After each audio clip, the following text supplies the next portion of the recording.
दोस्तों, कुछ लोगों के अंदर कुछ कमियां जन्मजात होती हैं और डॉक्टरों की और बाबाओं की काफ़ी दवाई लेने के बाद भी वो कमियां पूरी नहीं हो पाती। दोस्तों, आज भी कुछ ऐसी ही घटना होती है। यहाँ पर एक 33 साल का व्यक्ति जिसके अंदर कुछ कमियां थीं, वो नपुंसक था और उसके बाद भी घर वालों की मर्जी से उसकी शादी कर दी जाती है। लेकिन जब वो पहली रात को अपनी पत्नी से मिलने के लिए जाता है और उसके साथ वो वहाँ पर कुछ ऐसा करता है कि पत्नी की वहाँ पर बड़ी ही बेरहमी के साथ मौत हो जाती है। दोस्तों, ऐसा वहां पर क्या हुआ था, अगर आप भी पूरा मामला जानना चाहते हैं तो वीडियो के साथ अंत तक जरूर बने रहिए। नमस्कार, जय हिंद। आप देख रहे हैं एपीएच न्यूज़ राहुल रावत के साथ। तो दोस्तों, आज की जो हकीकत की घटना आपको बताने जा रहा हूं, ये राजस्थान के बाड़मेर की हकीकत की घटना है। यहाँ पर सत्य प्रकाश नाम का एक व्यक्ति, जिसकी उम्र आज 33 साल होती है, उसके परिवार में उसके 2 छोटे भाई होते हैं, उसके माता पिता होते हैं। घर वाले उससे बार बार शादी के लिए कहते हैं, लेकिन वो हर बार मना कर देता है कि मैं शादी अभी नहीं करना चाहता, जब मेरी इच्छा होगी मैं शादी कर लूंगा। उसके बाद उसके छोटे भाइयों के रिश्ते आने लगते हैं और छोटे दोनों भाइयों की शादी कर ली जाती है। अब बड़ा भाई 33 साल का घर में बैठा होता है, छोटे भाइयों की शादी हो जाती है, उसके बच्चे भी होने लगते हैं और इधर बड़ा भाई बिन ब्याहा बैठा हुआ है। तो माता पिता को बहुत ज़्यादा चिंता होती है। माता पिता उससे कहते हैं कि तू शादी करता क्यों नहीं, तेरे अंदर कोई कमी है क्या। इधर जो लड़का होता है सत्य प्रकाश, वो मना कर देता है कि ऐसी कोई बात नहीं। और फिर वो एक बाबा के पास जाता है, जिसके पास वो काफ़ी दिन से जा रहा था, क्योंकि वो खुद नामर्द होता है, नपुंसक होता है।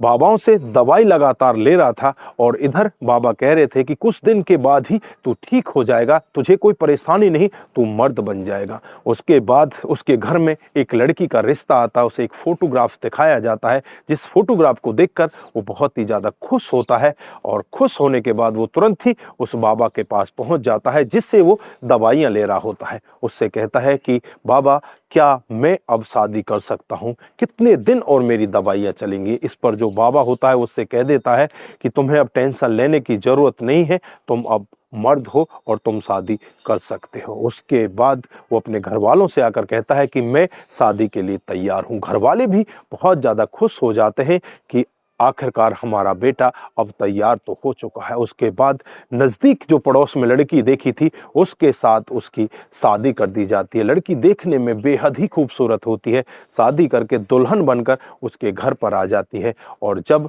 पहली रात को एक कमरे के अंदर मिलते हैं तो वो व्यक्ति बहुत ज़्यादा अपने आप को प्रेशराइज करता है, अपने आप को ऐसा दिखाने की कोशिश करता है कि मैं मर्द हूँ और मैं सब कुछ कर सकता हूँ। फिर उसके साथ वो सब कुछ करने के लिए तैयार हो जाता है, लेकिन वो कुछ कर ही नहीं पाता, वो नामर्द ही होता है। उसके बाद 1-1.5 घंटे का समय इसी तरह से बीत जाता है। जो उसकी पत्नी होती है बहुत ज़्यादा परेशान हो जाती है और उसे कहने लगती है कि तुमने मुझे बहुत बड़ा धोखा दिया है, तुम तो नामर्द हो, तुम्हारे ऊपर तो मैं केस दायर करूंगी, तुमने तो मेरा पूरा का पूरा जीवन बर्बाद कर दिया, तुम्हें पता था कि तुम इस तरह के हो तो तुम्हें मेरे साथ शादी नहीं करनी चाहिए थी।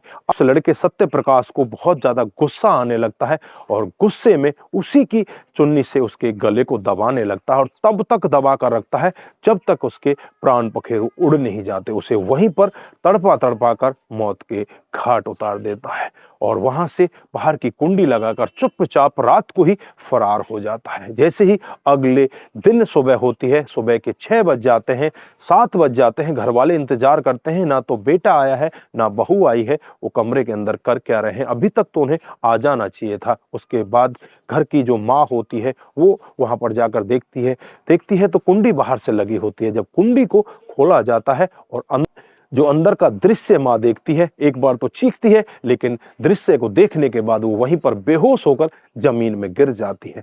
आनन फानन में ही लोग बाग जो घर में और होते हैं, रिश्तेदार भी होते हैं, वो सभी वहां पर पहुंच जाते हैं और उस दृश्य को देखकर बहुत ही तेजी के साथ बेचैन होने लगते हैं। अड़ोसी पड़ोसी वहां पर जमा हो जाते हैं। ये मामला पूरे गांव में फैल जाता है। पुलिस को भी खबर कर दी जाती है। पुलिस मौके पर पहुंच जाती है और उस डेड बॉडी को अपने कब्जे में लेकर उसे पोस्टमार्टम के लिए भेज देती है। इधर उस सत्य प्रकाश की तलाश में लग जाती है। लगभग 2 से ढाई घंटे की कड़ी मशक्कत के बाद पुलिस उस लड़के को गिरफ्तार कर लेती है और गिरफ्तार करने के बाद जब उससे बातचीत करती है तो वो अपना जुर्म कबूल कर लेता है कि कहता है कि साहब हाँ मैंने ही इसको मारा है, लेकिन मारने की एक वजह है जिस वजह से मैंने इसको मारा है। पुलिस वाले उससे कहते हैं कि क्या वजह है, क्यों मारा है तुमने इसको? फिर वो लड़का कहने लगता है कि साहब मैं नपुंसक था इसीलिए मैं शादी नहीं करना चाहता था, लेकिन एक बाबा से मैं दवाई ले रहा था काफ़ी दिन से, उसने मेरे से कहा था कि तू अब शादी कर सकता है, तू अब नपुंसक नहीं रहा है, अब तू शादी कर ले और अपनी पत्नी के साथ वैवाहिक सुख का आनंद ले। मैंने भी शादी कर ली, लेकिन जब मैं पहली रात को अपनी पत्नी के साथ मिलने के लिए आता हूँ, मैं अपनी पत्नी के साथ कुछ कर ही नहीं पाता, मैं नामर्द ही होता हूँ।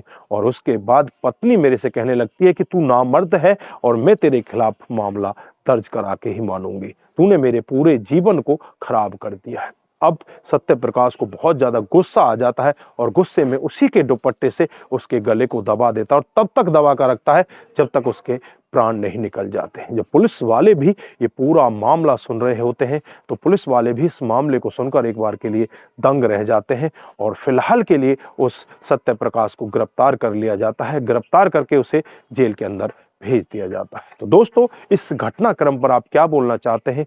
क्या यहाँ पर सत्य प्रकाश ने जो कदम उठाए वो उचित थे या अनुचित थे? आपकी जो भी राय है एक बार कमेंट बॉक्स में जरूर दीजिएगा। दोस्तों, आज के लिए बस इतना ही, फिर मिलते हैं किसी नए मोड के साथ। तब तक के लिए आप अपना ख्याल रखें, अपने परिवार का ख्याल रखें, सतर्क रहें, सावधान रहें और ऐसे क्राइम को अपने आसपास ना होने दें।